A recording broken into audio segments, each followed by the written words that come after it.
dans cette petite séquence vidéo au cours de laquelle nous allons reparler un peu de traditions africaines, des ancêtres, de religion musulmane, de religion chrétienne. Voilà. Je vais lire le titre. Plus de panafricains islamo-chrétiens. L'Afrique a besoin de plus en plus de panafricains musulmans, de panafricains chrétiens. Mais bon, vous avez des discours où on ne cesse de nous rabâcher. L'Afrique n'avance pas parce qu'on a abandonné nos traditions, on a abandonné nos coutumes, on a abandonné nanani nanana. Quand j'écoute parfois ce genre de discours, j'ai parfois un peu mal à la tête. Bien sûr, ça ne veut pas dire que je suis contre les traditions, je suis contre les coutumes, non, du tout. Je ne suis pas contre nos mœurs. Mais il faut les tamiser. Voilà, à la lumière de l'islam et à la lumière du christianisme. Il faut les tamiser. Voilà. La preuve, les pays les plus forts du monde ont des religions. Ils ont l'islam. L'Iran a l'islam. Ils sont chiites. Les Iraniens, tous les jours, ne disent pas que allons retrouver nos ancêtres, nos traditions. Mais avant l'islam, ils avaient quoi? Les Iraniens. Avant l'islam, ils avaient quoi? Dites-moi. Mais les Iraniens ne sont pas arabes. L'islam, c'est un arabe qui a apporté l'islam, le prophète Mahomet. Les Iraniens ne sont pas arabes. C'est des Perses. Mais ils ne chantent pas dans tous les toits des télévisions, tout le toit, nos traditions. Je dis nos traditions. Les ancêtres, il faut les respecter. Il faut connaître son grand-père. Il faut connaître sa grand-mère, ses grands-parents, tout ça. Non, ça, on n'est pas... Mais je parle de tradition, de mœurs. Les Iraniens ne chantent pas ça tous les jours. Ils ne chantent pas ça tous les jours. Ils ont la bombe atomique bientôt.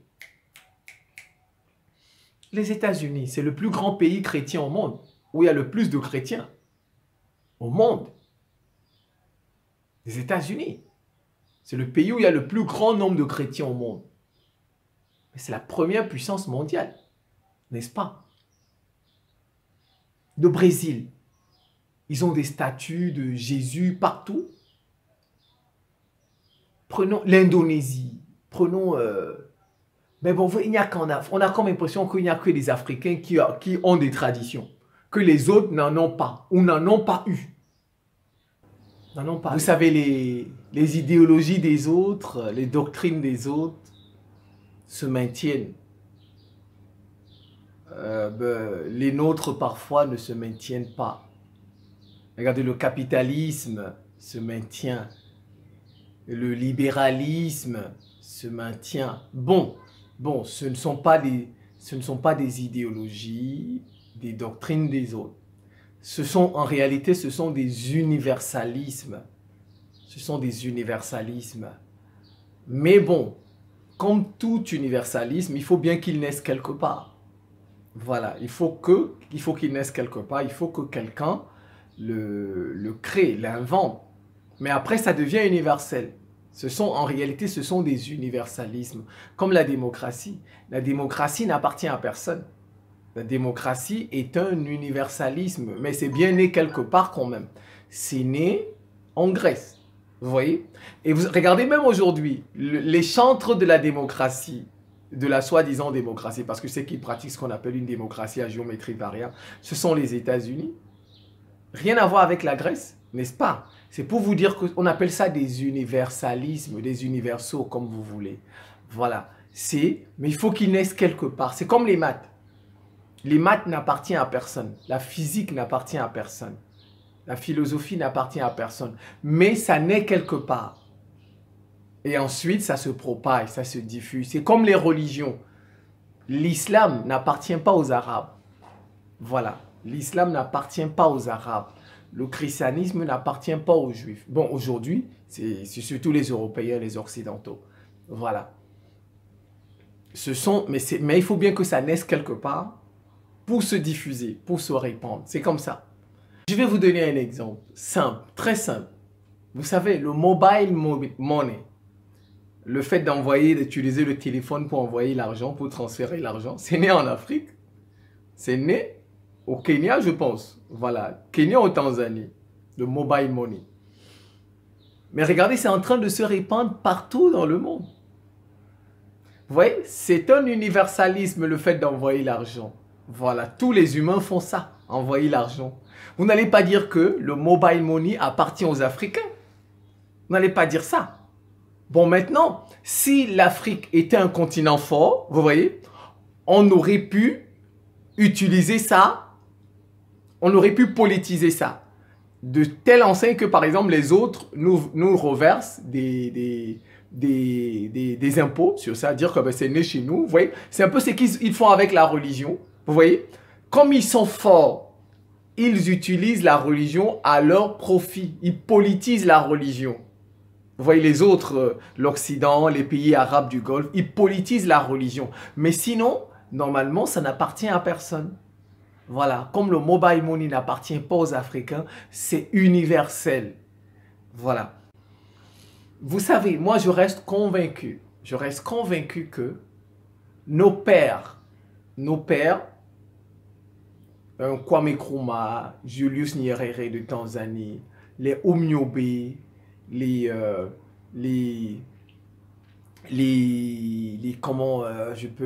Mathieu Kérékou, en fait, la majorité, ils ont échoué parce que ils ont certainement fait moi je reste convaincu de ça, ils ont certainement fait du syncrétisme.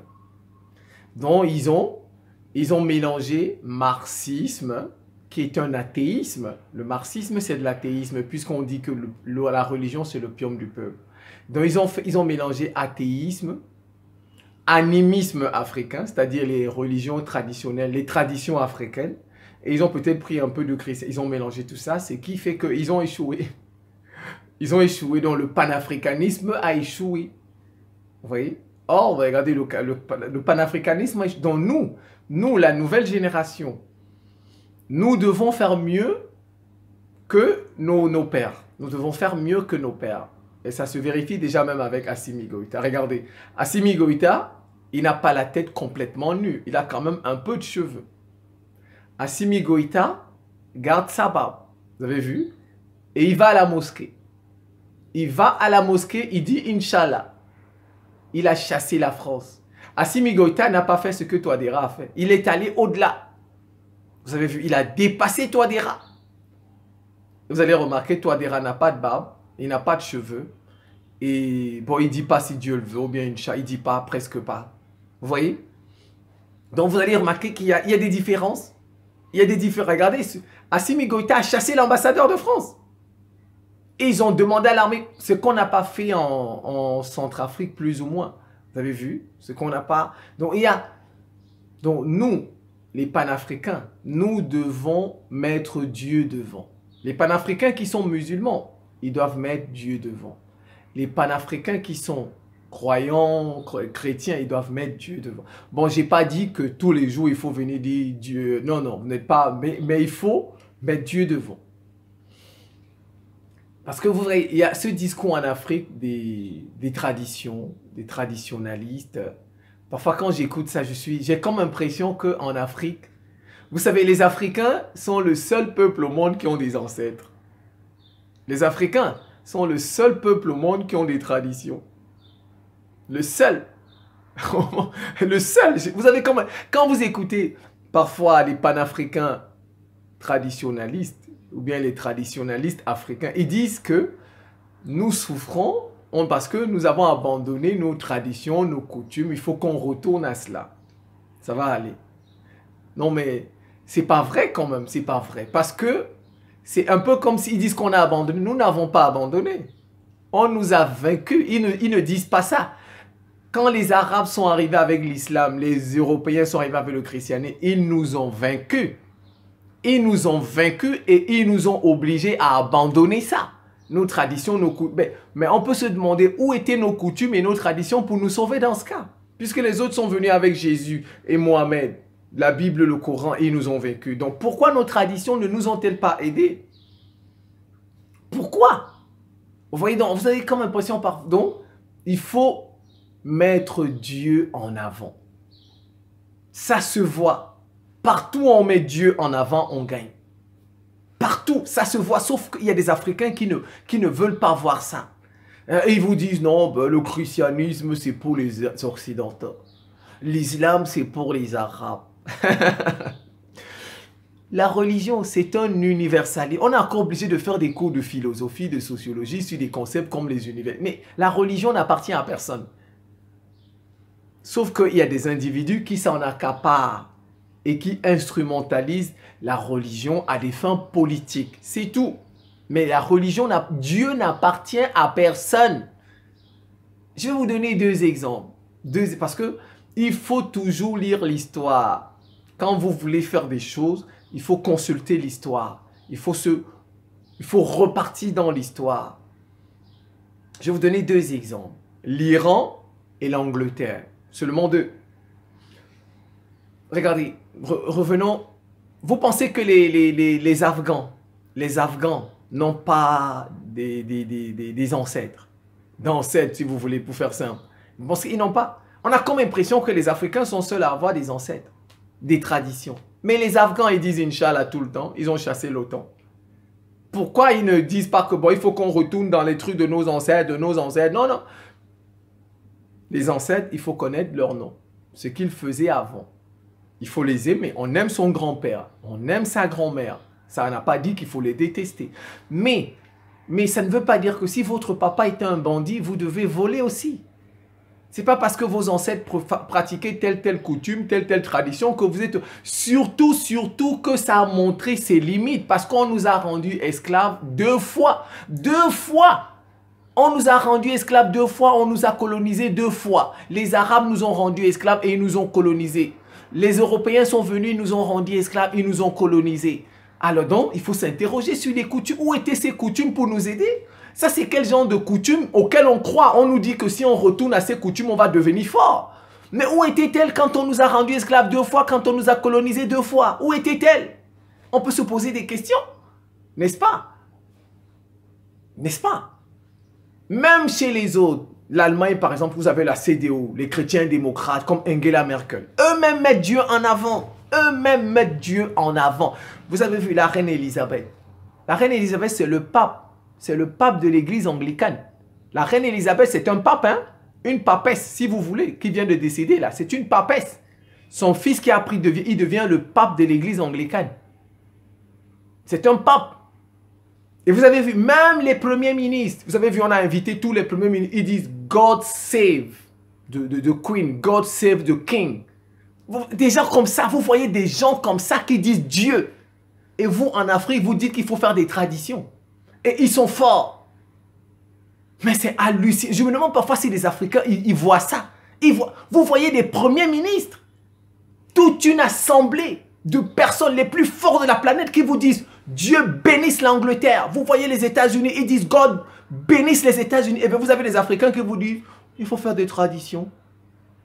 Les cultes des rituels, les cultes des ancêtres, tout ça. Il faut faire ça. Vous voyez quand quelqu'un, on donne les fétiches aux gens, des totems, on leur donne ça en héritage. Au lieu de donner à votre fils un château en héritage, de donner à votre fils une entreprise en héritage, un livre en héritage, une application en héritage. En Afrique, nous, on hérite des totems. On hérite des fétiches. On te donne ça, des fétiches. La sorcellerie. Et tu vois, on s'entretient avec ça. Ils ne sont pas capables. Un fétiche n'arrive pas à faire une bombe atomique. Moi, pour faire la bombe atomique, je suis obligé d'aller étudier la physique. La physique dans une université. Alors que moi, on a des fétiches. On a des grands marabouts. Des grands marabouts qui ont des fétiches. Pourquoi ils ne peuvent pas me donner un fétiche qui va m'aider à faire une bombe atomique? Pourquoi m'aider à faire une bombe atomique? On se libère. Non, ça ne fait pas de bombe atomique. Mais ce fétiche-là peut me tuer. Parce que je les critique. Il peut me tuer. Pour me tuer, vous voyez, pour détruire. Ça ne fait pas avancer l'Afrique, mais ça détruit l'Afrique. Vous voyez? Alors, regarde, moi, je suis utile. Si quand je fais une vidéo, il y a peut-être 1000 élèves qui regardent ça. Une vidéo de mathématiques, 1000 élèves qui regardent ça. Ça les aide, donc je suis utile. Mais ils vont vous faire votre fétiche pour me tuer. Vous voyez, le fétiche ne fait pas avancer l'Afrique. Ça le fait plutôt reculer parce que il n'y aura plus quelqu'un qui va faire cette vidéo. 1000 enfants n'auront plus de vidéos. Ou bien un médecin. Vous voyez? Voilà. Voilà. Il faut des panafricains croyants. Des panafricains croyants. Arrêtez ces discours des traditions africaines. On n'est pas seul à avoir des traditions. Les Européens avaient des traditions avant. Ils sont devenus chrétiens.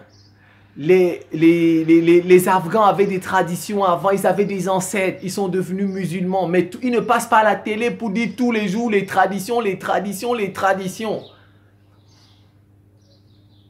faut les trier. J'ai dit, il ne faut pas tout jeter à la poubelle. Voilà.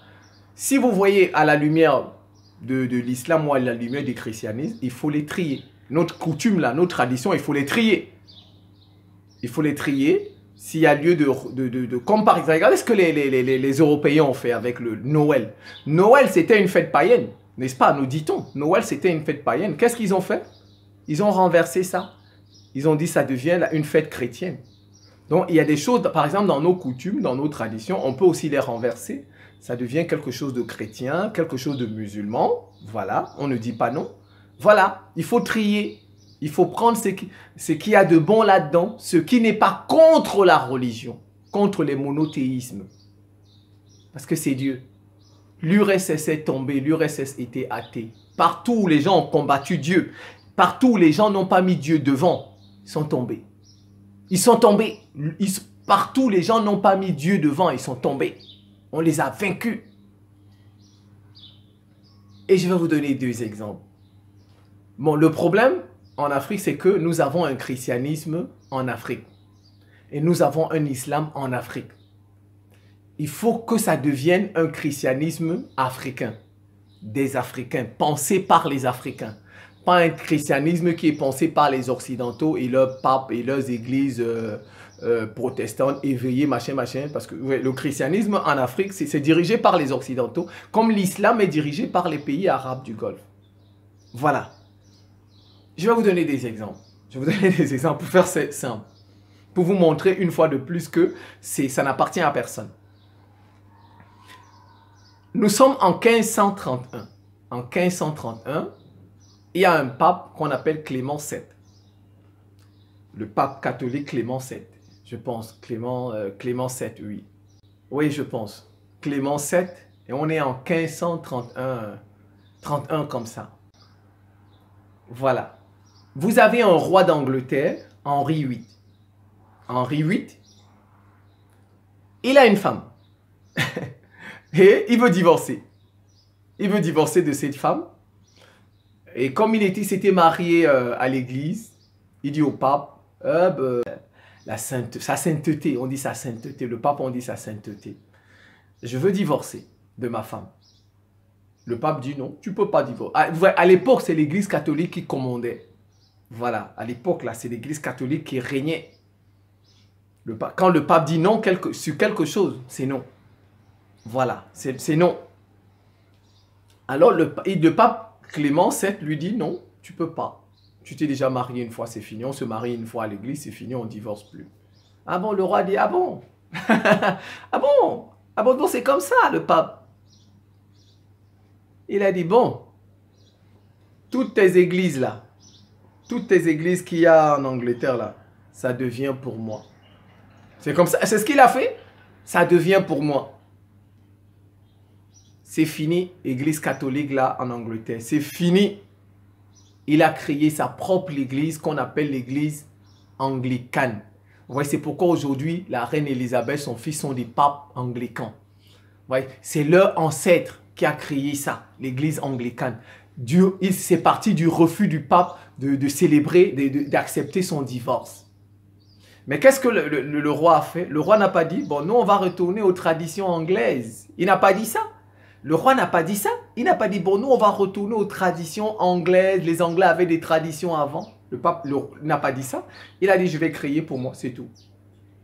Plus catholique, nous devenons des anglicans. Et je suis le pape de cette église. Et il y aura un évêque qu'on appelle l'évêque de Canterbury. Et le Royaume-Uni est devenu le premier empire colonial au monde. le Royaume-Uni n'est pas tombé. Le Royaume-Uni n'est pas tombé parce qu'ils ont mis de côté le pape. Zéro faute. Zéro faute, il faut bien comprendre. Donc, en Afrique, il faut des religions africaines au service de l'Afrique. Si vous avez des imams, des prêtres, des pasteurs qui ne sont pas au service de l'Afrique, il faut fermer ça. L'essentiel, c'est de ne pas empêcher les gens de prier. Comme le roi d'Angleterre. Le roi d'Angleterre n'a pas... Il a crié pour lui. Il n'est pas retourné dans ses traditions. Non. Il n'est pas retourné dans ses traditions. Il a créé sa nouvelle église. Il a continué. L'Angleterre n'est pas tombée. Si vous avez des églises en Afrique et des mosquées en Afrique qui servent les autres et qui ne servent pas l'Afrique, il faut fermer ça. Il ne va rien arriver à l'Afrique. Voilà un exemple l'Angleterre. Il faut fermer ça et faire pour nous. L'essentiel, c'est qu'on continue à prier. La Chine a fait ça. La Chine, en Chine, il y a le bouddhisme, il y a le taoïsme, l'islam, le christianisme. Ceux qui dirigent ça sont des Chinois au service de la Chine. Au service de la Chine. Regardez, la Russie a son église orthodoxe. Quand ils sont tombés là, la Russie a reconstruit l'église orthodoxe. Le patriarche Kirill, il est au service de sa Russie, de sa Sainte Russie. Il n'est pas au service de l'Occident. Il n'est pas au service de l'Occident. Ce n'est pas parce que vous avez fermé une mosquée, vous avez fermé une église que Dieu, vous allez mourir. Non, non, non, non. On ferme celui qui n'est pas au service de notre pays. On ferme ça. On ouvre un qui sera au service du pays. C'est comme ça. Voilà des exemples pour vous dire que les religions n'appartiennent à personne. Vous avez vu, le roi d'Angleterre, ça n'appartient pas au pape. Il a créé pour lui et ça a marché. Son pays est devenu le plus grand empire au monde, le plus grand empire colonial au monde. L'essentiel, c'est n'empêcher pas les gens de prier Dieu. C'est ça, parce que si on empêche les gens de prier Dieu, on va se retrouver dans le cas de l'URSS. L'URSS va tomber. Vous voyez, parfois je suis dessus, parfois des déclarations des chefs, des responsables d'église, de nos pays. Parfois, je suis des mosquées. Parfois, on est dessus d'eux.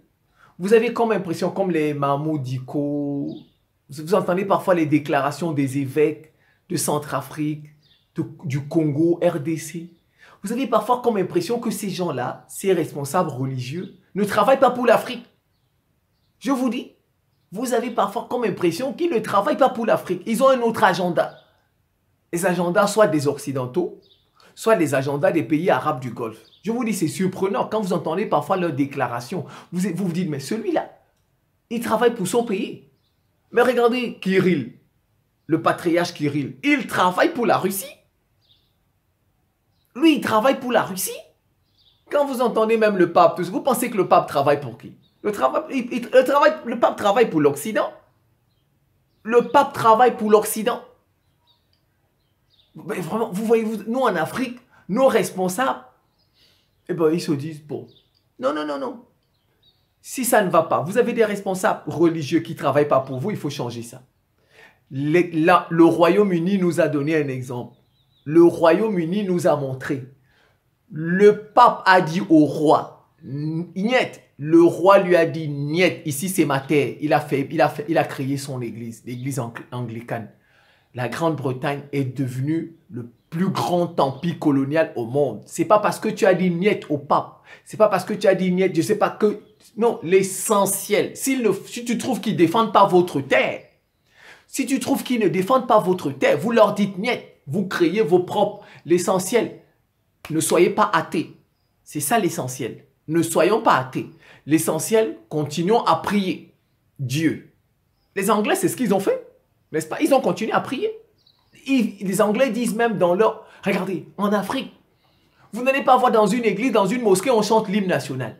Vous n'allez pas voir. Vous n'allez pas voir dans une église ou dans une mosquée où on chante, on prie d'abord pour le pays. Vous ne verrez pas, presque pas. Ils commencent par prier pour des futilités. Vous ne savez même pas pourquoi. Vous avez vu le deuil de la reine Elisabeth. Vous avez vu? Dans leur cathédrale, ils ont chanté l'hymne national. L'hymne national. L'amour de votre pays. Si dans les églises, les mosquées, on prie d'abord pour le pays, pour les autorités du pays, on prie, on chante l'hymne national, ça va faire que les gens vont aimer leur pays. Et quand vous aimez votre pays, le pays forcément va avancer. Non, on ne prie pas pour nos pays. Ils ne prient pas parce qu'ils ont un autre agenda. Ils prient pour les autres. Ils prient pour les autres. Je vous dis, c'est terrible. Je vous dis, vous avez le bon exemple, c'est le Royaume-Uni. Il ne faut pas avoir peur de ces choses-là. Vous prenez même l'Iran. Les Iraniens sont chiites, ils ne sont pas sunnites. Ils ont dit niet à l'Arabie Saoudite. Ils sont chiites. L'essentiel, ne soyez pas athées. On le dit. Qui n'est pas... même Jésus l'a dit. Hein, Jésus l'a dit. On est venu voir Jésus, on a dit à Jésus, maître, il y a quelqu'un là-bas qui chasse les démons en ton nom, alors qu'il n'est pas dans notre groupe. Jésus leur a répondu. Parce que les disciples de Jésus étaient fâchés. Les disciples lui disent, mais il n'est pas dans l'équipe de Jésus. Mais il chasse quand même les démons au nom de Jésus. Ça n'a pas... Jésus lui a dit non. Jésus leur a dit non. Celui qui n'est pas contre moi, il est avec moi. C'est la réponse de Jésus. Il chasse les démons en mon nom. Donc il est avec moi. Il n'est pas obligé d'être dans mon équipe de disciples qui marchent avec moi tous les jours. C'est comme ça. C'est ce que le roi d'Angleterre a fait. On n'est pas obligé d'être dans leur... non, mais l'essentiel est que tu pries. Comme celui-là, il chasse les démons au nom de Jésus. L'essentiel, c'est de prier comme l'Iran l'a fait. Regardez, ils n'arrivent pas à coloniser l'Iran de nouveau. En fait, ce qu'ils veulent faire en Iran, c'est coloniser. Ils veulent dominer l'Iran. C'est une colonisation.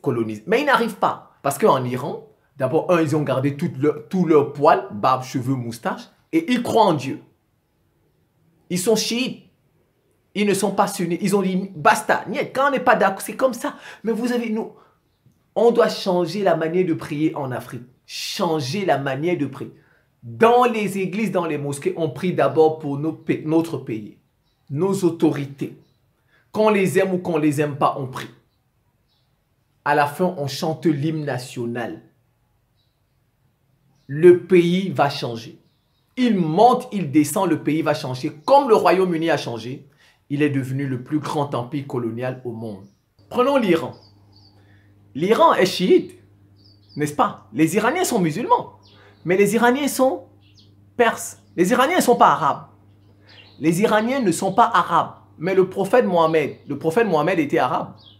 Donc c'est pour les blancs. Jésus était blanc, Marie était blanc, nanani, nanana, donc c'est pour les blancs. C'est pas pour les blancs. La religion, c'est pas pour les blancs. Ce sont des universalistes. Il faut qu'ils naissent quelque part. Il faut que quelqu'un l'apporte, vienne avec ça. Mais après, c'est pour tout le monde. Donc le christianisme, c'est pas pour les blancs. L'islam, c'est pas pour les arabes. L'islam, c'est pas pour les arabes. Le prophète était arabe. Mais l'Iran, les Iraniens sont perses. Ils sont musulmans. L'Arabie Saoudite n'a pas de regard sur ce qu'ils font. Vous voyez, ils ont fait comme le roi d'Angleterre. Ils sont chiites. Les Iraniens sont chiites. Ils ont fait comme le roi d'Angleterre. Ils auront bientôt leur bombe atomique. L'essentiel, c'est de continuer à prier. Les autres là, le reste là, c'est politique. La main de l'Arabie Saoudite, c'est politique. Comme la main du pape là, sur l'Angleterre, c'était politique. Le roi, qu'est-ce qu'il a fait? Il a enlevé la main, c'est tout. Voilà ce que nous devons faire en Afrique. Les panafricains, les traditions, je dis, il faut les trier. Il faut les trier. Et il faut qu'il y ait de plus en plus de panafricains croyants. De plus en plus. Qui mettent Dieu en avant. Les ancêtres, il faut les célébrer. Il faut les connaître. Mais on n'est pas obligé. Si votre papa était bandit, vous n'êtes pas obligé d'être bandit. Si vous savez que vos parents ont pratiqué les fétiches, la sorcellerie, les totems, les rituels, nanani, nanana, ça ne vous a pas fait avancer, vous n'êtes pas obligé de pratiquer ça. À la limite, on peut trier, c'est tout. On fait le tri. On prend ce qui est bon, qui correspond par exemple à l'islam, qui correspond au christianisme, et puis on continue. Et Dieu va nous donner la victoire. Dieu nous donnera, il va donner la victoire cette fois-ci au panafricanisme, comme ça a commencé au Mali. Voilà. Voilà. Donc, les panafricains doivent être de plus en plus croyants, garder leurs cheveux, garder leur barbe. Voilà, si c'est possible. Voilà, Dieu en avant, un corps complet, ses cheveux, sa moustache, sa barbe. Voilà, et je pense que cette fois-ci, nous allons nous en sortir. Voilà, nous allons nous en sortir. Où nos pères ont échoué, nous allons réussir. c'est la fin de cette petite séquence vidéo. Je vous remercie pour votre attention et à très bientôt.